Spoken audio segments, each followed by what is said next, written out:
بس بعد ما مضيت للاتحاد اصلا عايز اقول لك حاجه، بتوع الزمالك كلموني، كانوا لسه فاكين القيد، مم.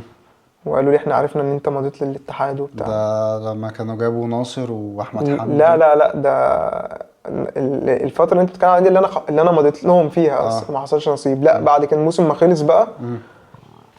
كانوا بقى فقدوني بعد ما انا ما ايه ما جيت مصر بقى من الموضوع العربي ده. مم. بس فكلموني، يعني كلمني عن طريق حد كده، يعني مع الكابتن احمد سليمان على طول مم. وكده، وهو اصلا اعلامي برضه.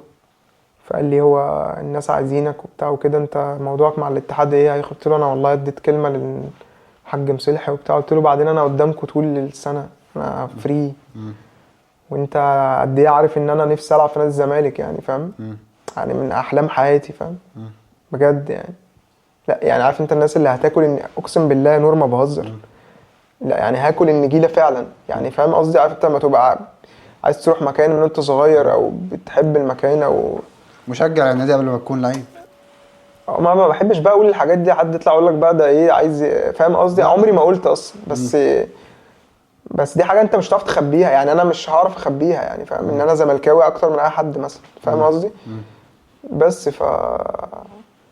فما حصلش نصيب، يعني قلت له انا مش هقدر برضو، مع ان انا بص يعني نفسي اروح النادي، بس قلت له انا مش هعرف، يعني انا اديت للناس كلمه وقعدت معاهم وخلاص، يعني انا مضيت في نادي الاتحاد، ونادي الاتحاد نادي كبير وبس.